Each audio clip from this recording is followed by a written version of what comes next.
please welcome award-winning journalist and best-selling author, Claire Shipman.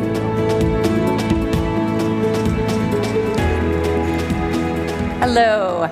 Our next guest plays an influential role on one of the House committees essential to the U.S.-Israel relationship, the Appropriations Committee.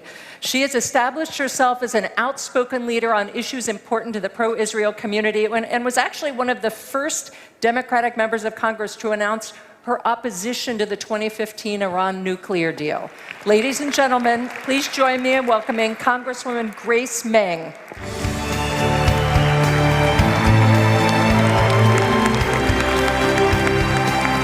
Congresswoman.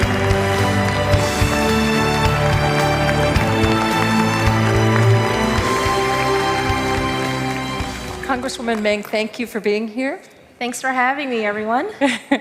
You have been a leading supporter of Israel, and as I just mentioned, someone who isn't afraid of taking a hard vote to support the U.S.-Israel relationship. Why is this relationship so important to you? Where does your passion for Israel come from? Israel is one of America's strongest allies. A safe, a secure, and a strong Israel benefits all of us around the globe.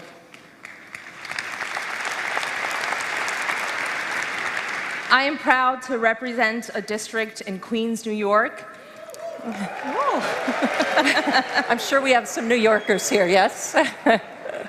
Whose main street literally runs from the north to the south of the district.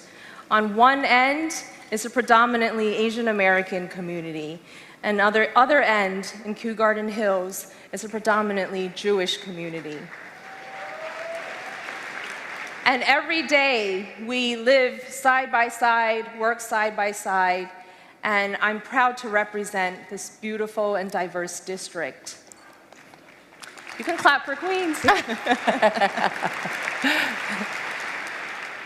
As a granddaughter who grew up in the Christian faith, my grandmother gives me tips constantly on how to better raise my children in our faith community. As an Asian mom who almost likes to feed others almost as much as a Jewish mom, we have a great district and so much more in common than we have different from each other. And it is amazing. The best part about the U.S.-Israel relationship are the connections and the people. From the people that I've met during my trips to Israel to the people right here in Queens and throughout this country, Israel is an issue that is not partisan. There is so much, you can clap for that. It is our duty and responsibility, and it benefits all of us around the globe, both democracies and democracy in general, to have a strong U.S.-Israel relationship. Thank you. As I mentioned in your introduction, you were one of the first Democrats in Congress to oppose the 2015 nuclear agreement with Iran. There's a little bit of support for that in this crowd. Can you tell us about that decision and whether you think there's a way to build bipartisan support in Congress to address what many see as shortcomings of that deal? And it sounds as though, from what we heard from the two congressmen just a minute ago, that there may in fact be some agreement on that. Definitely. Voting against the Iran deal was a very tough decision for me politically. However,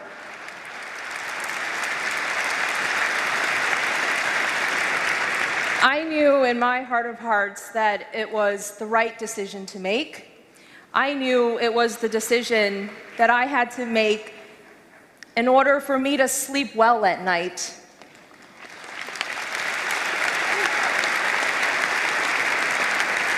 And I knew that it was the right decision for our next generation. Of the many shortcomings of the deal, there were two that bothered me most. One was the lack of oversight, and the second was the increased access that the Iranian regime would have to money and resources that would help further finance terrorism around the globe. And we have seen this day by day increasingly play out in the region.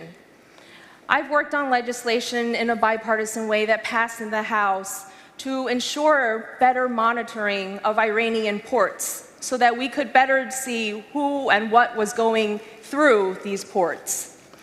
We've worked in Congress in a bipartisan way to put sanctions on the ballistic missile program and the IRCG. And I believe that there is even more room to be able to work together to target the Iranian regime and its bad behavior. Well, and in fact, I wanted to ask you about that because beyond the nuclear deal, of course, we see Iran projecting its power throughout the region in Iraq and Syria and Yemen, Lebanon. Of course, just a few weeks ago, Iranian forces in Syria sent a drone into Israel and set off an entire series of destabilizing events.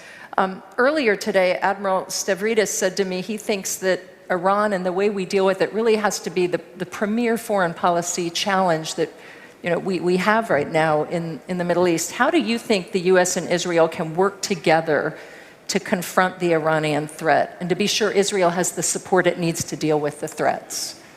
Well, it's a good question. It's why I voted against the deal in the first place. And I think many people in this room agree that we knew that this threat would become more and more serious. You can clap. The answer is very generally twofold. One is to work here in Congress in a bipartisan way to ensure that Israel has the resources it needs to defend herself. And that doesn't just keep and make Israel safer, it makes all of us safer around the world. And the second is to do whatever we can to minimize and to prevent further financing of terrorism. Since I've gotten to Congress, I, for example, have worked in a bipartisan way to encourage the EU to designate Hezbollah, not just its military wing, but as a whole, to be designated as a terrorist organization.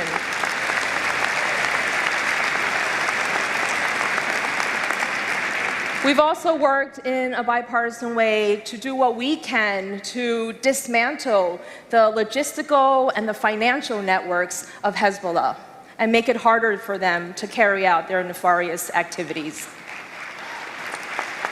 Congresswoman, I could speak to you all evening, but I'm not allowed. We're going to have to leave it at that. Congresswoman Grace Meng, thank you so much. Let's give her another round of applause, please, for all of her work and her time.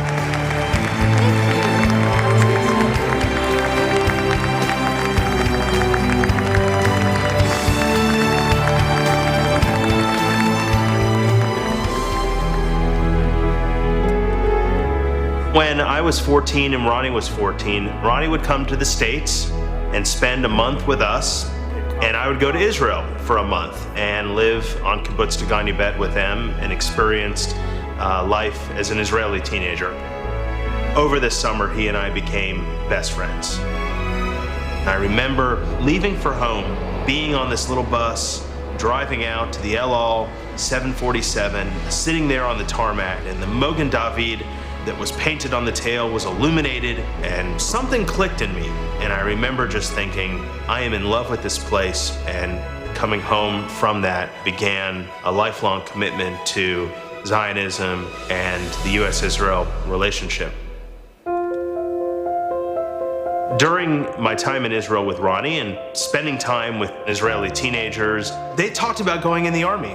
That was totally foreign for me. No one really in my family had served in the military. I didn't know much about the military growing up. Something started getting me to think, why not me? Why shouldn't I serve and help to defend what's important to me? And that led me to apply to West Point and got accepted to West Point. And for me to graduate as a second lieutenant and serve as an artillery officer, which was a critical and seminal part of my life. I've always heard the expression that it's amazing what you can accomplish if you don't worry about who gets the credit. If we get it. In the military, you learn very quickly that I alone can accomplish very limited things compared to what I can accomplish together with a group of like-minded people as part of a team. So Aaron, just if we look at B'nai Torah as the last... AIPAC to me is such a team-oriented endeavor. We all come with different passions around a myriad of political issues, from the left to the right. But we all come together as people who value and believe in the U.S.-Israel relationship. I think I went to my first policy conference in 2006, joined Washington Club very soon thereafter. 2 or 3 years ago, we felt motivated to increase our giving level to Capital Club, and we think there's an incredible return on that investment. I'm going to be up in D.C. at the National... For the last few years, I've been vice chair of our NLN group, the New Leadership Network, here in Atlanta. The New Leadership Network is a way for activists to develop a close personal relationship with a member of Congress. Our friends, and we have no greater friend than Israel. If you really want to be most effective in your advocacy for the U.S.-Israel relationship, you really have to become involved in pro-Israel giving in addition to pro-Israel advocacy.